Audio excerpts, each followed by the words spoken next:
What's going on, What's going on, motorsports fans? This is Jared here with the beardedgaragistas. Always with me is my brother, Brett. How you doing? And today we are joined by Miguel from Activaooo Racing. Let's get it. Before we get started, we just wanted to say how deeply upset we are with the news about the racing world, pretty much. Everybody has been shut down. You have no sympathy on this. I have You none. want racing. I want racing. Yes. Because I waited months. And then the first 3 races I was supposed to go to this year Get rained out. Yeah. And now I'm like, man, I really want to go, and nothing. I want to see a race, nothing. Yep, Formula One Australia got canceled pretty much. McLaren pulled out first. Then Haas' whole team got sick. Then I heard that they were going to run it, but there were only going to be no fans. Now there's Kimmy and Seb went home, so then they just canceled the whole thing. IndyCar, the St. Pete, which is starting up this weekend. There's going to be no spectators there. MotoGP's done. Actually, I think they're racing this weekend, but that's only because MotoGP is not racing, but the guys just below that, the divisions below that, are, because they just happen to be there already, so they're going. Formula E is postponed for 2 months. They rescheduled the 1,000 miles of Sebring, the 8 out of the 12 hours of Sebring, until November. So shit's just falling apart. Thank you, coronavirus. You suck. At the same time, can we recognize that we don't want the Coronavirus virus to spread? Nah, I don't really care. You want racing? Yeah, I want racing. Okay. I'm sorry. Kind of feel the same way.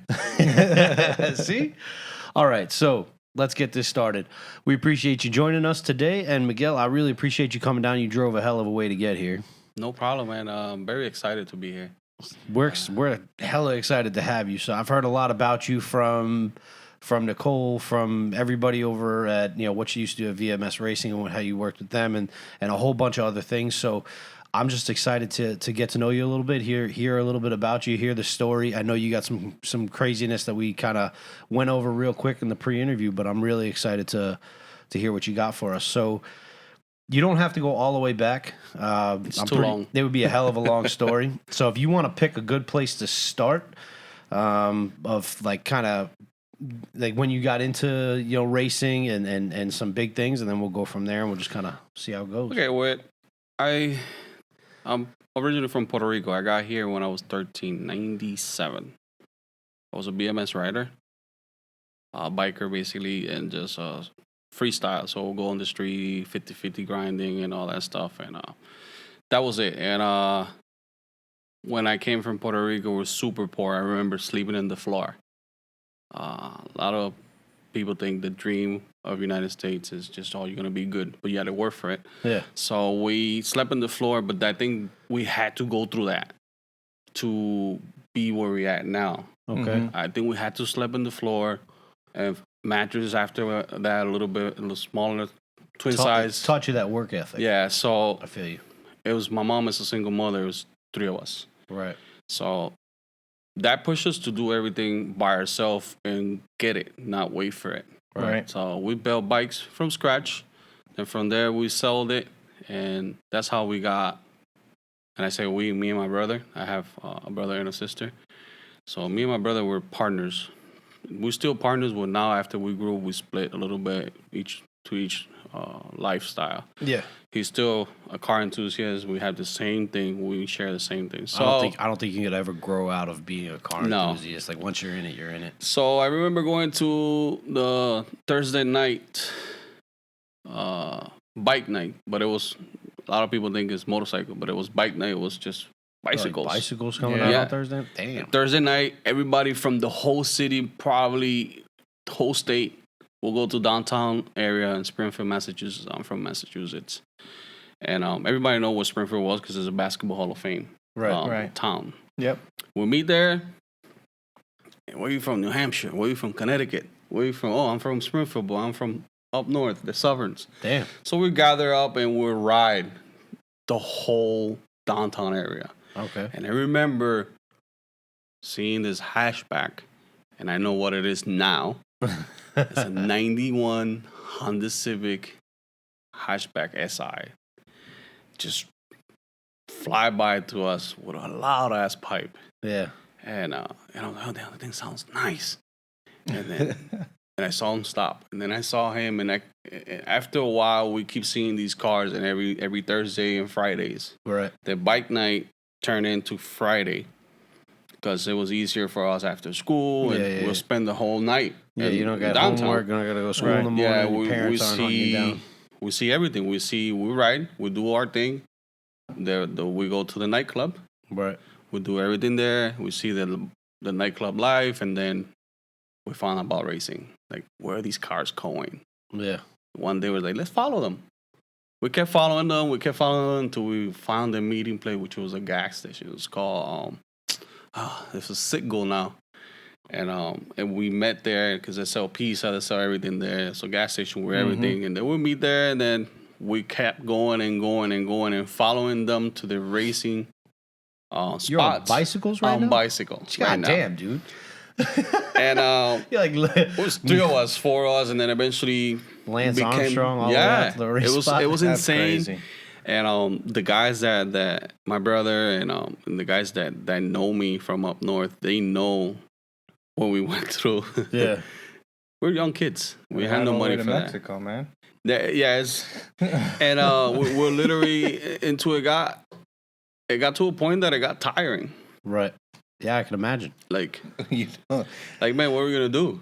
Yeah. And then we started working, and we're still going to bike nights.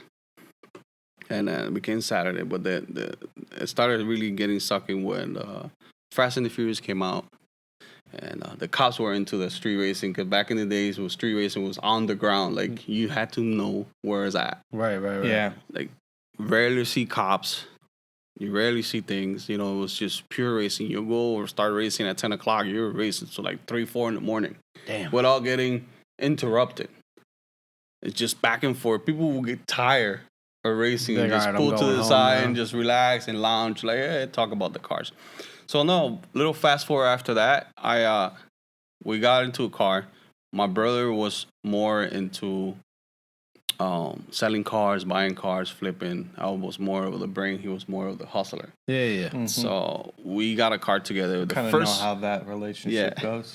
I'm more of the brain and more of the business person. Yeah, and he's talking shit right now. And he's the one with the luck. This is like identical to he's the one that makes the money the most. Anything he puts there, it sells. Yeah. But I'm the one that be like, hey, you know what? Maybe you do this.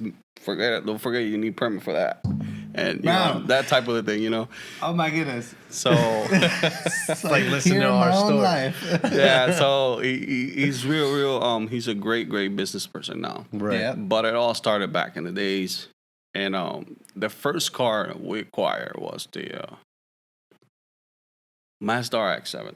Okay. And it was GLA. Did you do that on purpose? Like, was there a reason you went after the Mazda, or was that just what came before The reason we got it was because, one, we were tired of chasing the races around. Yeah. And if we want to get in the scene, we're going to get in with something. Yeah. Before that, before we bought the car, we would steal my mom's Pontiac, Grand Prix, and we built the crap out of that. We went to Pep Boys because there was no shops back in the day. It was either Pep Boys or, Speed Shop. Just got to figure it out. I remember my mom had a Pep Boy card, credit card. My brother maxed it out with $5,000 the first week. Oh my god, that's not and good. She found out a year after. Like, I think she went to get tires, and she went in. This is secret. Yeah. And the guy's all, your car is declined. It's maxed out. Oh. First thing she looked at us like, what the hell you guys did? Oh my goodness. So I'm that's gotta be scary. Yeah, she's like, you remember you wrecked Grand Prix? She's like, yeah, you see everything, the intake was fixed and everything was different. It all came from that car. Oh man. So yeah, so that brought us into the scene a little bit more. Mazda RX-7, but everything was expensive. Yeah, well, the RX-7, the rotary engine was hella expensive, but that's not a bad car to start a racing career in because not a lot of people are running those, I don't think, back then. Like, they were running the Hondas and the easy stuff, and I feel like rotary is kind of, you got to know what you're doing with that. Yeah, that's the thing. We didn't know what we were doing. So that's why I was asking. Like, did you get the Mazda on purpose, or was that just a car that was available? Well, it was a little of both. Like it was the only available at the moment, and I think we wanted to bring something different. Like there was not that many Honda Civics back then. Yeah. No? It was just a few. What were they running out there? Toyota Starlets, rotary engines, a few old school Civics, 84. Really? All the way to 90. I guess that Sentras. makes sense because I guess that makes sense though, because I never really thought about it that way. Like now, a Honda Civic, like a hatchback, is cheap. But back then, it was a brand new car. Yes. So you would be running stuff from the 80s in the early 90s. Man, that just clicked. Yeah, I never really thought about it that way. It was like a 91 SI. It was like buying a Type R right now. Damn. It's like you get a simple one. Yeah. It probably was economy too, like $3,000-$4,000 back in 97 to 99 before the 9/11. It was like a lot of money. Yeah. Now $3,000. I could get that in 3 months. Yeah, maybe like hustle hard and kind of hold on to the money. No, not no more. Back then, no, but that brought us to that. But then we didn't know what we were doing. We come from a family that are all car enthusiasts. Right. They're all mechanics, and they all build cars, but they like muscle cars. Like in my house, in my grandma's house in Puerto Rico, we saw Nova, Chevys getting built across the street. So back in the yard. Never really into the import stuff until never you got into to the Massachusetts. import stuff. We heard about it and the street races in Puerto Rico. Yeah, and we heard a few people turning them on because they're loud. Yeah. But then it was a awakening call when we came to the U.S. To Massachusetts, and that since we saw so much of that, I think that was the car available at the point. So I agree with you. And but we didn't know what we were doing, especially when we first opened the hood. Like, where's the engine? Everyone's like, that's the engine. You used to seeing this big monster, American muscle. Yeah, it's crazy. And a lot of people, a lot of people be like, okay, but Puerto Rico's like everything was Japanese back then, but no, not in my area. I'm from up north, and it was like muscle cars. Yeah, you had a few imports, but it was mainly muscle. Not bad. And that brought us to the races, but then we had to get somebody to deal with the car. So like right away, you weren't the one working on it. No, we weren't working on it. We didn't know nothing about it. Like there was no like social media like these days. Like a local shop you can't jump on YouTube we went to and figure out how to do things. This guy. You went to a local shop. We went to this guy. No, it was there was I forgot his name. There was this guy that would work on it. So basically, we had to go to the races, find the guy that owned a rotary. Hey, who's your mechanic? Or who's your shop? Who you go to? Yeah, that makes sense. And basically, just backtrail that until we actually got in contact. And then, but these guys were not building cars for anybody. You had to be serious, and you had to have money to spend. Yeah. And now they don't take it seriously. But after that became the illegal stuff, and I'm being honest, you do anything possible to get that need for speed. It's like an addiction. So instead of drugs, it's kind of like racing. addiction. We never did drugs. I never did drugs in my entire life, and I tried weed, went back in the days. Yeah, and I was going to the races, and I jumped out of the car. I don't smoke weed, but then everybody smoked weed. Yeah. So we're driving to Expectate to the street races in Connecticut. Massachusetts was already burned out with the cops and special task force for street racers. So we went to the next town, the next state over, literally the whole state, which is Connecticut. And exit 27, N20, N33, I remember. And at the park. So we were going, but every time we went, everybody was light up. Yeah, this is like a thing to do. I'm the driver. Yeah. I don't smoke.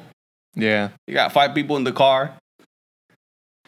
Until one day, I was like, they're passing it. Oh, yeah, try it. Let me hit that, man. You okay, man? Yeah, I'm good. I'm good. I don't know how to smoke. I puffed the crap out of that. I didn't puff. I was, oh, no. First time. Oh, no. 3 big, long puffs. And I'm driving in 95. I'm 91. And out of nowhere, in the middle of the highway, I started seeing triple lines. Oh my goodness! Everything started getting blurry. Man. And I just panicked. I don't remember what else happened because my friend was the one that told me. They say I literally came into a complete stop in the middle of the highway and jumped out of the car and left everybody in the car. And I went. So You funny. Ricky Bobbied it, bro. And I went to the lane, and I get goosebumps because friends have pictures and videos. They never give them to me. It's like, listen, you never own these videos. That's funny. Because you're going to kill yourself once you see these Oh videos my over and over. goodness. It's like, you went like a chicken with no head all over the place, freaking out. That's so funny. And then somebody had to take the wheel. They threw you in the back of the car, like in the back seat. Yeah. You was passed out. Then they had to bring you to the gas station close to the racing spot to get you milk, to get you back in. I can understand Yeah. why you don't smoke anymore. And then after that, definitely never smoked in my That's entire hysterical. life. makes That's a good sense. reason. Well, that's good though because Good you're reason. a driver. So I'm done. Like, I will never smoke. And people will understand. Like, yo, but we're gonna smoke. Can we smoke in the car? I'm like, listen, man. I already test this. You're good to go. You smoke all you want. It's not gonna happen. It's not gonna interrupt me. I hear you. But yeah, that was back growing up with the races and rotaries. Back to the car. The car was a good start, but we had to spend a lot of money, so we had to do illegal stuff, do things that we thought we were okay, but now you're like, oh no. Yeah, now you're older and you kind of get your own responsibilities. Back in the days, you're like, oh, whatever, I want to get that Racing B manifold that costs $1,000. Yeah. yeah. I gotta get the money for it. It's no buts, feel no you. thinking about it. We're gonna get it somehow. And then it came the problem with the car. The carbons would burn out. The carbons would have to get shipped from Japan. And it's only one guy. If the guy took another project, we had to wait for the guy. Oh, jeez. That's crazy. So the one thing that throws to Honda was the fastest guy in town, the Toretto of the town. Oh, Which was the his Toretto name. of the town always does it. His name is Jamie. Hopefully, he doesn't listen to the podcast because it's still underground. Do you still talk to him? Yes, Oh, I know shit. him, Jamie, and he had a. Well, hopefully he does listen to the podcast. But anyway. Yeah, Jamie, you want to come on the podcast? Yeah, you call he's, us. Let me know. beardedgaragistas.com. Send us a little contact. We can just down here. He's still active. Everybody learned a lot from Jamie because back in the days you didn't had no computers, so we pretty much after that You learned we off of from everybody him. else's like Yes. trials and errors So kind of thing. I'm the brain, so I learned all the tricks from him. Right. Yeah. So after getting the Mazda, we ran into troubles because we parked the car. The car was an assistant drag racing car in a class. I remember. I think it was like a 11.5 index. It was a track car. Yeah. The guys want to get rid of it. They put a dash on it. Put a back seat, 2 seats. Just so they could sold sell it. Yeah. Well, the car was so light that you and me could pick it up. So every Oh, damn. morning, we wake up with the car being on the sidewalk. Whoa, what? Because the guys would pick up the car, lift it, and put it on the sidewalk. So we wake up in the Holy morning. crap. Oh, damn, me and my brother. My brother's name is Cacho, his nickname. And everybody, now he's like the Toretto from the town. Right. And yo, damn, Cacho, what is this, man? Why is the car in the sidewalk again for like the 5th time? Well, that brought us problems with the cops in the city. Yeah. The Oh, my car's goodness. literally in the Are sidewalk. these friends doing this Friend, or enemies? messing with us. Friends. Oh, friends. They will God, pick you up kidding like me. literally anybody, even my wife. She could get a quarter of the bumper, and I get they're small. Like Yeah, ours. yeah. Pick it up and put the car. In. That's Literally. insane. Had a fuel cell. It had everything. Right. It was a plastic fuel cell.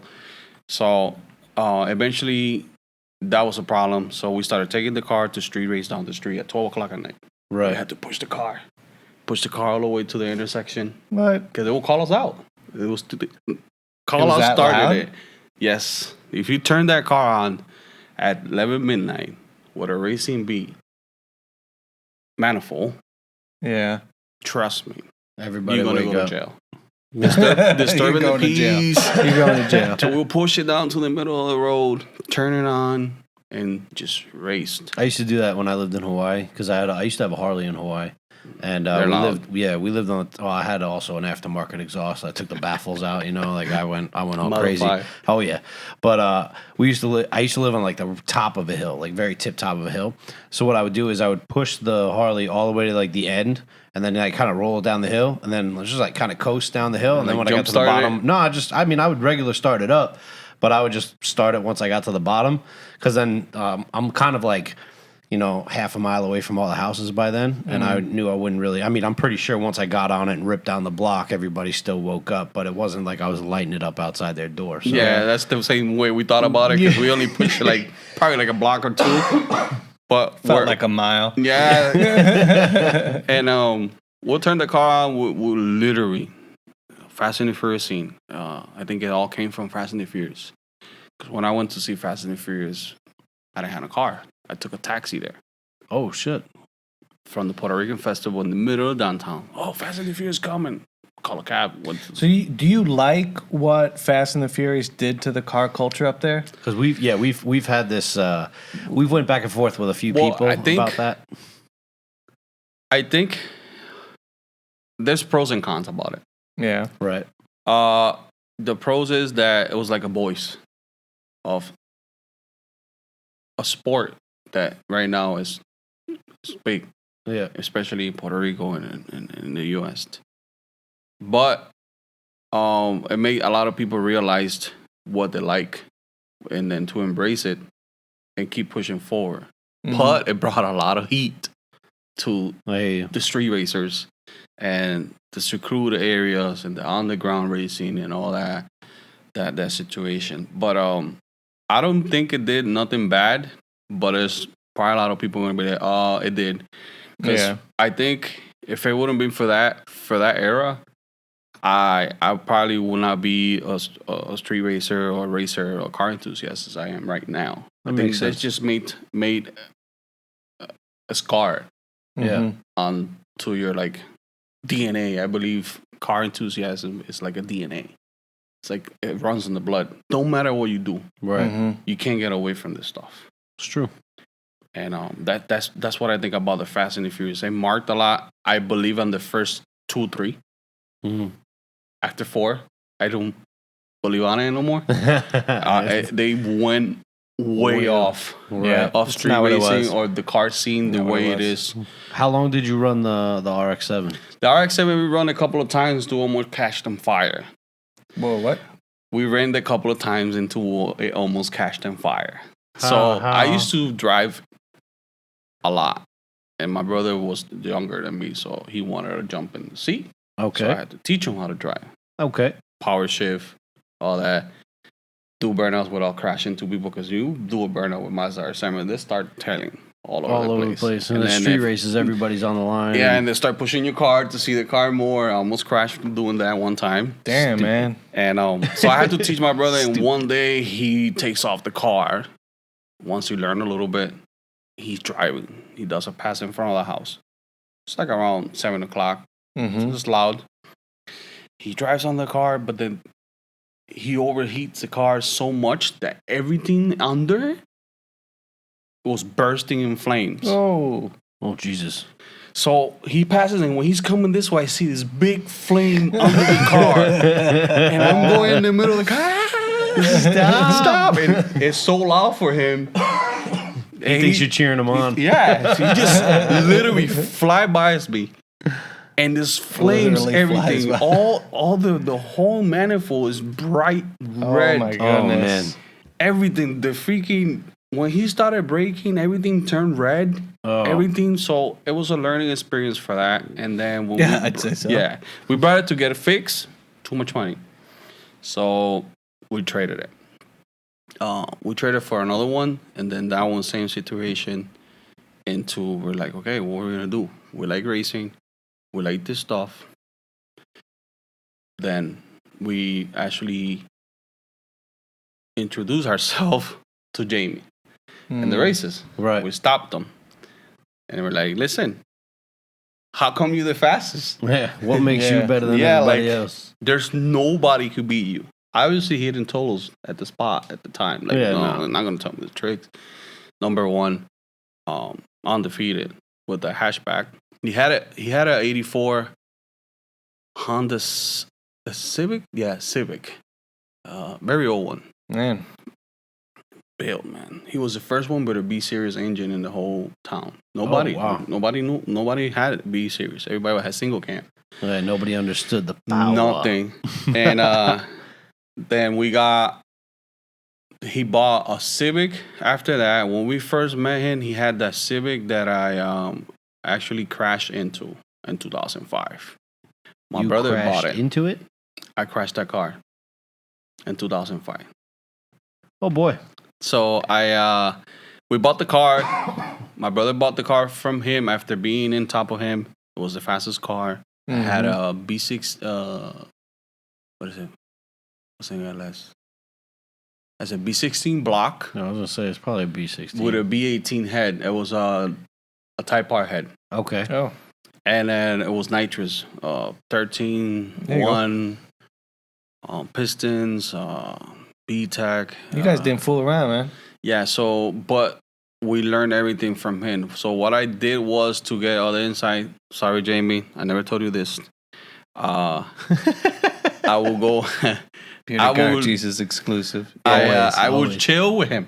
So literally, I found his hiding spot because he had a hiding spot because it was really underground. You go to jail for that. Yeah. Back in the days, as it is right now.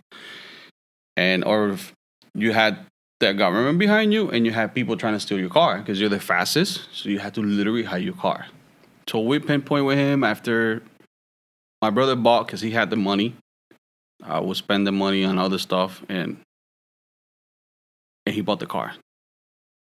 I helped him a few bucks on it, and he bought the car. His car, which was expensive back then. Yeah. But then we had to learn everything about Hondas. Yeah, you had to where to get it. Them. So I started chilling with him in his shop. Mm-hmm. That works. And he started teaching me things, tricks, how to open up the B-Tech, the few perch. Yeah, you guys didn't have YouTube back then. Nothing. So I had to literally see him be lucky enough to walk into his garage one day. He's drilling the B-Tech. What drill bit to use so you won't mess up the B-Tech solenoid. Right. How to hijack the ignition coil. Was he older than you? Yeah, he was older. He's older than us. A lot older now, too. Oh, shit. Oh, man. He don't mind. He's a cool guy. And he would teach me things, and I learned how to connect the Sex nitrous kit, which was back then also purple box, how to connect it directly to the throttle position sensor.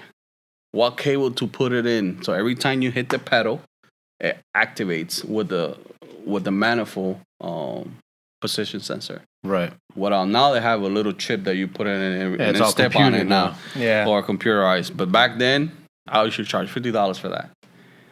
Had people be like, hey, how you did that? I'm like, $50. And you have to walk away. And he's like, what do you mean? You gotta walk away. I can't show you, man. With this $50, I'm gonna go to the races, man. Yeah, man. I'm probably gonna bet it or race it or maybe the $50 to fill up the nitrous bottle, which it was like $42. There you go. Back in the days. And I learned a lot with him, so I became more of the mechanic of the car and my brother more of the driver. Right. That's a pretty good setup, though. So I will literally sleep under that car. So I will work on it, but for some reason one day the B-Tech stopped turning on. And I know that did because I put it on jacks, and when I started driving it, and after 3,000 RPMs, I will not hear the B-Tech kick in. Okay. If you're a Honda guy, you know what the B-Tech kick. Yeah. Mm-hmm. You know how it sounds. Yeah. You could be half a Honda guy and still know what VTEC sounds like. It will turn on all the way in like 7,000. And that was a no-no back then. Yeah, that's way too high. And we wanted at least 3,000, the most 4,000. Right. Mm-hmm. And but it will not turn on. And sometimes it did, and sometimes it would not. You know what it was? So I started working on it, and it was a ground issue with the car. Okay. So the B-Tech was some reason it had a JDM B-Tech cylinder, which was a large one. Right. Yeah. it was not getting enough ground. Okay. That's what I came. So I put ground to that thing everywhere. But this process took a year. Almost a year. The car figured that out. Yes, to do this, to find out, because it was nothing. You had to. I went online to my mom's computer. It was an e-machine, big screen. Oh man, I remember that. The little like on the cock sideways like that. Oh, and shit, then dude. I had to wait for the AOL disc to come in for the internet. To plug it in. That brutal noise. And get internet. So I downloaded my first diagram from the computer. ECU from there, and I don't know how was it. I printed it on this big Landmarks machine printer. It was like humongous, and bring me back, bro. Yeah, my mom was like, "Don't print on color." Yeah, you know. Oh, dude, every mother was like that. $50. Yep. Used to print out those word art things to go on the top of your essays for school. Don't print it in color. So I printed out and I got bitched for it. For 2 pages. And I printed it out, and then I figured out whether BTEC will actually be connected. Right. And then that's what brought me to that conclusion. It was that. So I tried a couple of more ground, until one day I drove it in the jack stands, and it turned on. Oh. At 3,200. Oh. And I called my brother. I'm like, yo, Cacho, guess what? He said, what? Alive. I got the BTEC to turn on. He's like, what? What? You serious? I'll be there in a minute. You're lying. Because I tried it a month ago. It didn't turn on. Yeah. So I'm like, listen, man, this is proof. You could take it down and beat the crap out of it. It's not going to go away. The BTEC's going to kick in. So he took it down. He hung up real quick. He beat the crap out of it. He beat the crap out of it. Burnouts. BTEC kicked in. He happy. We got the car. This was like a Thursday. Yeah. I get under the car. Mind you, the car didn't had a piping because it was getting worked on. Yeah, and it had no piping, so we wanted to put a bigger piping, like a 2.5 piping. So it had no piping, so I had literally slept under that car Thursday. Literally, I passed out under the car working on the piping. All of a sudden. And the guys woke me up, hey, you still there? It was like the next day. It was Friday morning, and I was sleeping under the car, snoring, and I didn't even know I passed out under the car. The car's in Jackson. Yeah. And I'm under sleeping. It's like a blanket. Yeah, I'm all dirty and it's like a passed out. And Friday night we go to the races. We beat the fastest guy. Oh man.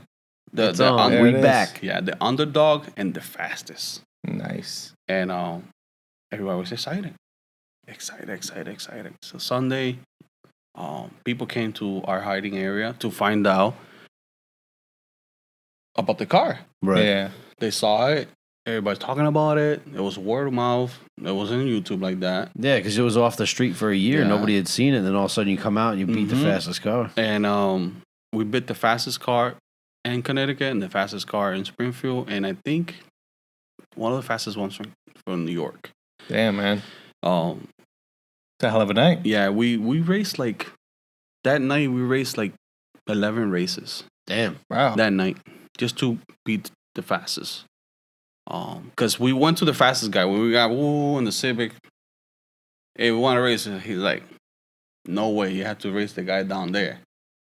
If you don't beat them, this is like this is like a for real you know in those video games and you have to beat the low guy to get to the boss. Just like that. Same shit, huh? So we literally went up to him and listen, we want to race. He's like, you have no chance. If you haven't raced nobody else under me, you have no chance with us. Me and my brother look at him like, this guy's serious? See you in an hour. Okay, so we went that was an exit 27 by the airport. We went to 33. That's where the other guys were raced, the underdogs. Okay. Oh, man. And we went down there. This is like a completely different spot. Yeah, this is legit Mexico. Yeah. And we went down there. We got tire racing. Then we went back. We came back around. Mind you, races started over there like around 9 o'clock at night. So it's like crazy, 2 in the morning by the time you get to the bosses. So it was like 1 o'clock, it was right next to an airport field. Right. And we went and listen, We went to the guy. And we told him we're ready. He's like, you already raced those people? Yeah, man. And he's like, he take out his phone. I remember it was a Nokia phone. And he calls. I guess somebody there was, hey, I got some people in 33. They're going to let me know if you really race down there. And I guess they told him, yeah, this guy, no chance. Smoking everybody. No chance. A big bottle. We had an extra bottle on last. And we raced the guy and beat him. Damn, man. Man, the crowd, man. They must have been pissed. There was, back in the days, street racing will gather at around 400, 500 people. You had to literally flash. You know how they flash their lights? Yeah. That came from people all the way down the end to get out the way. Listen, get out the way. We're going to race. Flash your lights. Flash your lights. Flash your lights. Crazy. And so people could get out of the way all the way down the runway. Right. And if you're turning back around, there was so many runs. If you're turning back around at the end, push to the side because there's another run coming. That's where the flash your light things come from. Holy shit! From the cars, and that's how much people everywhere. And you do a burnout, people like literally Fast and the Furious came like that. Right, came from there. It's a real story. And we raced the guys, so we went back home happy. I think we went back home like I bet. like at 6 a.m. We hit the town. We hit McDonald's. Every time we came from the races, we hit McDonald's. I was like 7-Eleven after the hockey games. Man. big steak, egg, and cheese bagel from McDonald's. Hell yeah. With orange juice and just... So we went there. And Sunday night, everybody gather up at the spot. And they want to race. They want to see the car perform, do a burnout, do something. Right. They want to see this thing. So the car's on. Everybody's looking at it. It's like it's red, tinted windows. Beautiful, beautiful car. And go ahead, do a test. And my brother's going to get in there. I'm like, no. Let me do it. Yeah. I want you to see the car. It's not the same as seeing the car perform than driving it. Yeah, when you're in it. You get two different perspectives. Mm-hmm. Yeah. So I do a run. I do a burnout up the semi-hill, and I'm coming back down. It was cold. It had rained earlier. We did this many times with the floor wet. Yeah. We were crazy. And way down ahead, mind you, the nitrous is on. The bottle's connected. Lines is full. Just a touch of a button on and off switch and hit it. Yeah. I launch without no nitrous first, second. Third, I'm going down the street. Damn. Semi-curve. I hit a patch of ice. Oh. And I hit a tree at 100 miles an hour. That's never good. So I hit a tree. I broke. For me, it was like a bumper tap. You know, when you hit something, it just poof. Yeah. Really? But I didn't went unconscious at the moment. All I know is hitting the steering wheel, whatever I hit, and the beeping noise. And I'm just trying to know where I'm at. And then that's rare because normally your brain will understand that you've been in a, like I took an anatomy class or two, but apparently your brain knows that you're in a traumatic incident, and what it'll do is it'll shut off for a second or two to protect itself from the impact. But that didn't happen with you? You remember everything? I remember everything. I remember because there was a street, it was cars parked on the left and on the right. Right. So my mentality once, because I was going down the street, right? I'm elaborate a little bit. So as I'm seeing that curve and I'm looking at the last time I glanced at the tachometer, it was 95 miles. Right. So as I'm taking the curve, I feel the back of the car tailgating. So I downshifted, nothing. Press the brake, nothing. E-brake it went worse. Oh man. So my point at that, and it was a dead end at the street. Where did the pole hit on the car? That's why I'm trying to swerve. And my mentality went automatically, I don't want to hit no car, I don't want to hit no car, I don't want to hit no car. Yeah. So I lost control and I head on onto the tree. Head on. Man. So the back of the hatchback literally touched the tree. In a weird way, that was probably better because if you would have hit it sideways, it probably would have just crumpled the car in half. So I remember hitting the windshield and everything in front of me, but it felt like a bumper tap. Right. Bucket seats came out. Everything came out, and comes to realize that afterwards, I broke the steering wheel in half with my face. Oh. With my face. Yeah. With my face, broke the dash. Everything in front of it broke. Glass, everything with my face. Jeez. And this right knee went through the firewall. This one right here. And my jaw was literally hanging in my chest. Oh, my goodness. All this was right here. But I didn't know. For me, I'm still trying to recuperate where I'm at. Yeah, what happened. Your adrenaline's pumping. You don't feel the pain yet. Right. So, like, automatically, the pain switches. So much pain that you don't feel it. Yeah. And I hear people calling me on my left. But I'm looking right because I don't know where I'm at. And it was my brother and my homeboy. It's like, Miguel, look over here. I'm over here. So I'm looking. And when I look, they get, like, scared. Like, when they see me, they're like, oh shit. Because your jaw's hanging in your chest. Literally hanging in my chest. Like, I think you guys be more steady than my thing, you know? And they're like, you want to get out the car? And I'm trying to talk to them. And say yes, but my mouth was broken. My tongue was split in half. Oh man! And everything was just broken. So they took me out of the car, and then with the car accident, they put me on the floor and where the house is at, and everybody's panicking, going bananas. And they forgot that they left me looking up, and I'm goggling with my own blood. And I'm like literally dying. I'm choking myself because I can't move my hands. I'm still don't know what the heck is going on with me. Right. All I just feel liquid that I can't push out. Yeah. So I'm goggling. So the next door guy, his name is Pito. By the way, I owe my life to that guy. And he came in because he heard the noise. Right. And he's like, "What happened? Oh, it's Miguel. It's Miguel." And he looks like, "Oh, you guys are crazy. You killing the guy." Yeah. So he flipped me to the side. Mm-hmm. And I just gushed everything out. Yep. And then after that, all I remember is him compressing me on my chest. Oh, keeping you breathing. He was giving me CPR. Ambulance came. I went to the ER. And then when I was in the ER, I remember the surgeon, the trauma group, was telling me, "Listen, Miguel, breathe.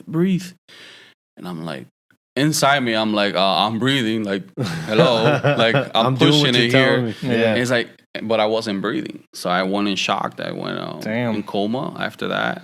Then it comes to realize that they shocked me 3 times there. And then the next time I woke up with the beeping noise when the heart machines go. Right. When people are dying. Yeah. And I thought it was somebody else, but it was actually me. Oh, shit. I was off my body. And I was off my body. And people were like, "How you mean?" I was literally looking at myself. But I didn't know about it because my mom came in the room. The doctors came in the room. And I didn't know it was me. I thought I was looking at somebody else. Right. Dying. But when they make room. How old were you? Me? It was in 2005. I'm 35 right now. And when they make room. 15 years ago. Yeah, 15 years ago. 20. When they make room, I see myself. So that's when I get in shock. Like, oh, like what's going on? Like, it's actually me. You know, like, and I get like literally, I start feeling more weird. But I started like levitating. Like, I started literally looking at myself like this, and I'm trying to understand what's happening. Right. And then I started telling people, "Listen, I'm okay." Yeah. But I know this has nothing to do with racing really, but do you feel like that was a mental thing, or do you actually feel like that was like spiritual religion, God kind of thing? It was more religious. It was. I knew it was my inner soul. It was like my spirit was out there. Because I know some people attribute that to just be like my brain was doing that instead of religion. I come to realize that it wasn't more of the brain because I still remember exactly the way it was. Okay.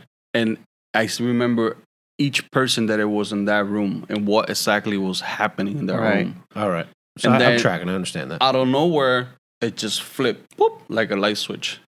And I went black. And then I woke up again. Did they shock? You think it was because they shocked you? And then I went, but after that I woke up and I come to realize it was half past like 2 weeks. Whoa. Oh, so you blacked out And then 2 weeks later, you woke up, but to you, it was like immediate. Yeah. It felt like I went to sleep overnight and you woke up. But I had already passed like a month. Jesus. So I thought it was just happened. And come to realize my mouth was wire shot. What's it like to wake up with that? Wake up when your mouth wired shut. Well, first of all, I woke up not knowing nobody. Oh, because my face was swollen, the brain got swollen. So okay. My mom is, I know it's my mom, but at that time she was like, "You know who I am?" I'm like, I shake my hand because I couldn't talk. So I'm trying to talk and I'm just making noise like, Yeah. And then the doctor's like, "Don't try to talk." Look at this. Yeah. They didn't even want to show me a mirror. Holy crap! Yeah, because it kind of like sometimes puts you back into shock. It's like don't do nothing. You got something in your mouth. You went through a traumatic accident. Trying to keep me down. Right. Because they were fighting for me to wake up, and I was a goner. I was up and down. Did you officially declare dead at any point? Or I'm not sure. My mom has more of that information. Yeah. I actually, when I woke up, I know at one point I was not waking up and I was not responding. So I was told by my mom that she was going to disconnect me. Damn. Because there was no brain activity at one point. There was nothing. Oh, Jesus. For more than 2 weeks. So she said that's when crazy. I woke up. That's when I actually woke up from that beeping noise. Oh, wow. She said that, and that's when they realized that there was some type of activity. Yeah. Something's still going on. Let's not get too crazy. And then she took the decision not to disconnect me, and then I recover after that. Could you imagine? Wow. Did you ever go back to racing after this? One thing that made me go back to racing, which I did, it was the amount of people that were there for me. My mom keep a tally community, sheet. Man, we keep talking about it. The community was super tight. I got pictures. I don't have them with me on my phone, but they kept tight. There was at least every day there was at least 25 to 50 people daily there. They would get kicked out of the waiting room because they slept in. There was at least 25, 30 people sleeping in the waiting room for me all day, every day. Damn. My mom never went home. She was still with night gown on for the month or something that I was there. Damn. And it was Mothers amazing. Are committed, man. The community was super tight, and then I see it a lot here. I went back to racing, but that's what made me realize that I could still race, but maybe not as often. Yeah. But I didn't want to leave the car scene. Right. So I would get in when my brother would be racing. He bought a car after that. And I would start recording next to him with my mouth wire shot, with the feeding tube. Oh, you're out of your I was still recording, and people would see the video afterwards, and they'd be like, "Who was recording that?" And my brother was like, "That crazy guy there." Oh, shit. So you're still recording that? My family members like, "You still recording with all that?" That's crazy. After all this happened, I'm like, "Listen, it's just, I love the thing." Yeah. And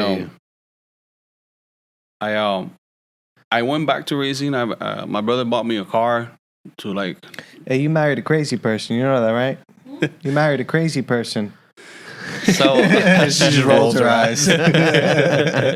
So after that, I decided I gotta do something, and then I follow around. At that time, Kevin was in his prime, like getting to the video and the YouTube situation. Right hand drive, Kev. Right. Mm-hmm. He's from the same town. And but there was nobody around recording races and trying to put it on the social media. That's YouTube was something new. And I started recording it. I never got it into the point that I am now, that I take pictures, have my social media, and my YouTube channel. And but Kevin did. He recorded all of us, and he did good. He's still doing good.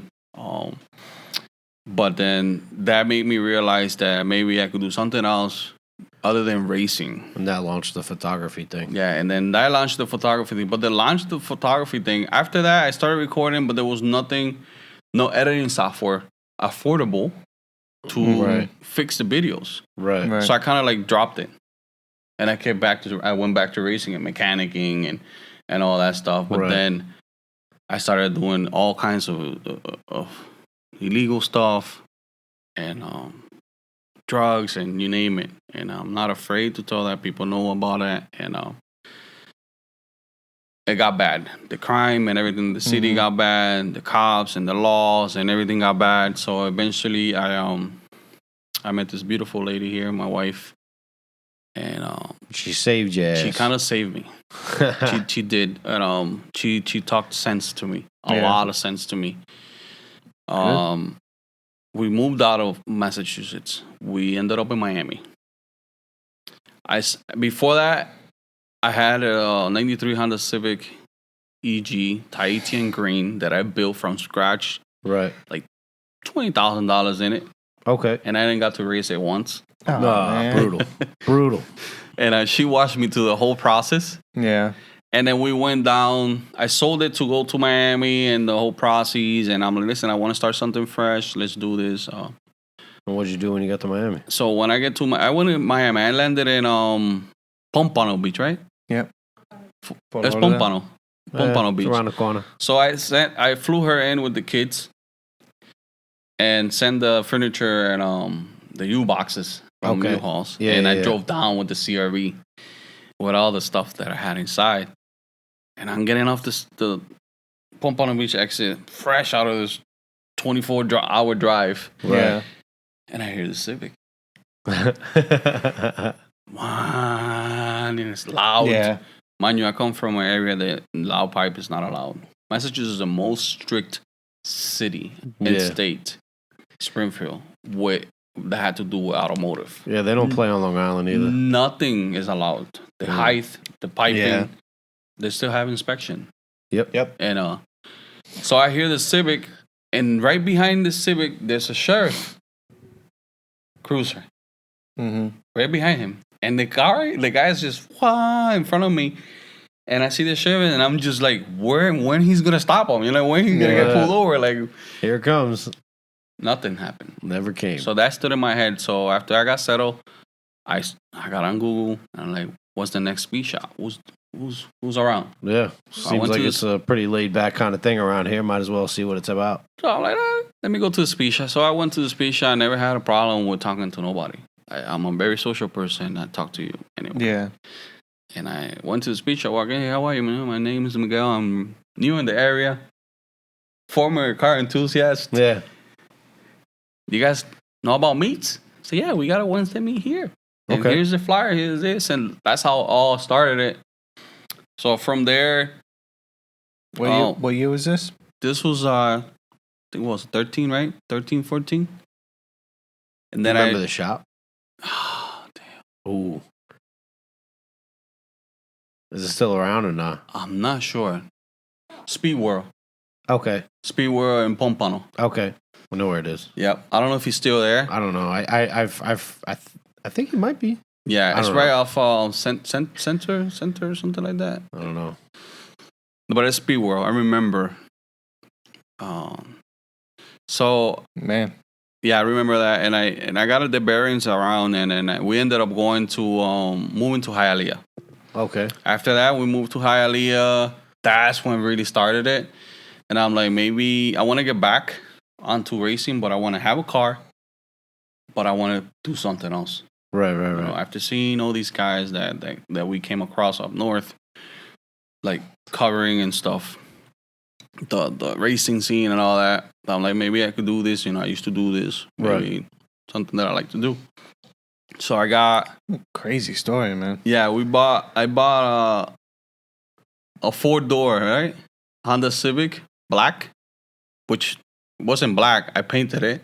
Flat black. I fixed it all up. Gotta do what you gotta do. So I ended up buying all the little stuff from BMS as a customer. Oh, okay. So that's when it all started. So that's how you got to talking to VMS. Yeah, so I went to BMS. I used to go to BMS all the time and find out about the next car shows, and and Nicole will be in the back, and she'll come on, hey, how are you? And I'm like, how are you? You know, and what's his name? Prada. His name is Prada. I think his brother-in-law used to be in the front. Okay. Cool guy. Great salesperson. you'll get me buy anything in that place. And is that a hard thing to do? No, I'm a business guy now. That's why I told him great person, great salesperson, and a great guy too. Yeah. And all on the outside of work, and I ended up buying everything for the Civic. I painted, I fixed it, I did all the body work, I did everything and set it up all nice. And I remember my first event was WECFest. That's a hell of a first event. And I don't know how I found out about it. I've been once. And I was like, damn, I want to go. And I saw all the perks about it, people from the previous ones, and how they go all around the star in Japan. Right, yeah, they travel. Oh, no, that's pretty cool. Awesome. Yeah. And I was like, it reminds me of Nopi. You remember Nopi? Yeah, the shows? I never went, but I know what it is. Nopi back in the day, it was like nationwide, something like IFO right now. Right. But they had all the wet teacher contests, the bubble bath fighting, and all that stuff. They had racing. It was a little more wild than it is now. Yeah, it was super wild. So everybody wanted to go to Nopi, the show. And there was no rules, I think. Yeah. So that remembered me a little bit of that, but except the racing. So I was like, hey, I want to go. And my wife was like, well, where is it? Oh, it's in West Palm Beach. Mind you, on news. I'm like, I knew a little bit about photography. And I remember I'm like, but I don't want to go just to expectate. I want to take some pictures. Right. But with what? Yeah. So that's when I started getting online, knowing about the cameras. And I was like, I found out Thursday. Friday, you had a camera. I went to a pawn shop. I'm like, I don't have that much money. I made my decision. The next day I had a camera. I just moved. Right. And then I was like, I'm short in cash. I told my wife, listen, how much money you have? She says, I got this much. I'm like, listen, I used to work in, I don't know what I was doing. And I passed 95 and I saw the pawn shop on the right hand side on the highway. Right. So I remember I got a picture of memory. Yeah, I hear that. So I went down and then I saw it. I'm like, listen, I saw the pawn shop. You got some cash? She said, yeah, I got something. My wife always has money. Yeah. She just don't elaborate a lot. She can't tell you she got it, but she got something. And I always cough off everything for her. Like, I don't have. You have money? Yes, I do. I gotta start getting into her level. And then I was like, I went to the pawn shop, bought a Nikon, fix everything. Boo. I'm a Nikon guy. Brutal. But it was to fix everything. There was nothing detachable. Okay, it was like a point and shoot kind of thing. Point and shoot. It was DSLR, but it was nothing. So I went to the event. Took that straight to WECFest? Oh, yeah. I charged it up. I went online. I didn't sleep to WECFest. Oh, damn, man. Studying the camera. Okay. I was taking tutorials online and learning what to do, what to push, how to fix it, how to make it look nice. Because, those fixed cameras don't have a lot of stuff. Every time I go to a car show, there's always one car that I remember. What was the one car do you remember from WECFest? Do you remember? Yes, her name is Alicia. She has a Acura, I believe, TSX white. Okay. Yeah.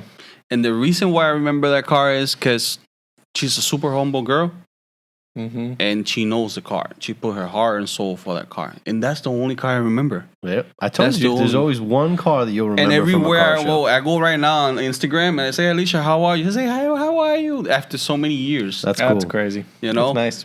And community. And I went there and I started shooting, and then I started getting next to that's why I first saw Kevin. Okay. He was starting. He was in Georgia. He had moved from New Jersey or New England, where we're from, because he had moved afterwards. So a couple of down started working for other people. Right. So I met him there, and then I was shooting next to him, and all the photographer, and I started getting insights. I'm not the type of person that I will ask you, listen, how you do this, how you do that. I just watch you. Right. And then figure it out later, I guess. Yeah. And then I started taking pictures. I remember taking 500 pictures that day. Damn. On a point and shoot, that's a lot. On my camera, that's not. Yeah, like on a high power one, it's just DSLR. It's not that bad. But for me, it was, because then I didn't know what the heck to do with that pictures. That's fine, bro. Just throw them in all different settings and take 3 of the same photo and with then different I was settings. like, you figure out later. How am I gonna learn this? Yeah. And then I went home and I told my wife, listen, the camera says it's 500 pictures there. She's like, what are you gonna do with that? I'm like, I don't know. Maybe I'll open an Instagram. I heard Instagram is going. Yeah. And then I started editing with the software. It's not Adobe. It's I forgot the brand. Yeah. I started editing with that software, and then I kind of find out everybody was using Adobe Lightroom. Right. I'm not a big fan of Photoshop. Okay. I like to keep everything clean. Right. And I believe on the quality of the pictures more of the alteration of the picture. Fair enough. And then from there, I started taking pictures, going to every meet possible. Right. Was that to more get your name out there, like meet people, or you just wanted? Well, I wanted to meet people, and I wanted to get pictures, and it was all around. I think it was interested in all ways. Like, right. I wasn't really thinking about getting my name out there. I just wanted to go and shoot pictures, meet people, cars. Be in the car enthusiast and world, and get back of what I left home. Right. Try to get back. Nothing is better than home, but yeah, I got it. Until everybody started looking at me like this guy, and I started Activaooo Photography, which I sold. I sold that and closed it down, and then I became Activaooo Racing after that. But between, what happened was I started going to car shows, and I went to the first T-shirt I made it on Hialeah Mall. Okay. Mm-hmm. And I was like, I want to go to. I'm more of a professional person, so I want to go to do photography, but I want to be recognized as a professional person. Mm-hmm. Right. First thing is uniform. Right.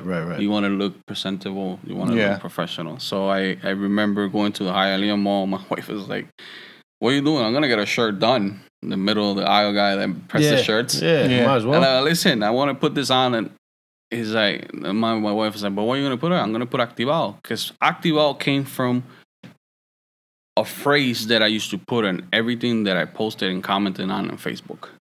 Okay. And that would be Activaooo, which is active, but like a slang Spanish word, like a Spanglish word. All right. But it actually has a meaning. It has, it's called, when you combine two chemicals that create an explosion or something like that. I'm like, what? So I kind of fits. I'm cool with, as you could tell by the garagistas, I'm pretty cool with the picking out a name from the middle of nowhere. The name is pretty cool, and I was trying to tell my wife on the way. I'm like, this means this. I'm like, I think it means this. I think everybody else has a different meaning for it, but it's pretty cool. I like it. Appreciate it. And but then I got the camera. I did the videos. I mean, I took the pictures. I started editing them. I got somewhat editing. I hit all the meets. I got my first shirt made, and it looks like this. I'll show you guys real quick. While you're showing us that, so you said you closed down Activaooo Photography. I kind of and you wanted to get into racing, and you said there was a time frame in the middle. Yeah, there was a time frame. What were you doing in the middle? Did you work I always worked. So this is always a side thing. This was never like your always main thing. After 5 o'clock type thing and weekend thing. Right. And why did you change from Activaooo Photography to Activaooo Racing? Well, I wanted it after hitting so many meets. People recognized me, and I started asking, "Okay, do you have a sticker? Do you have this?" Yeah. And I'm like, no. And then all the events came out of pocket. Right. I was hitting 3, maybe 4 shows in the weekend. Damn, I would go into a regular event, and then at nighttime I would go to a night meet or a barbecue or one of those things that they have down here, or they call it a purge. Okay. A purge is like burning tires and all that. Right. And then the next day we have something like Webfest on Saturday. I'll go to Saturday and then nighttime. So I have a bunch of memory cards and comes back to that work ethic, huh? Like so started talking about. I got that, and then I was like, maybe I could turn it into something. My wife is my first supporter. I would run everything to her.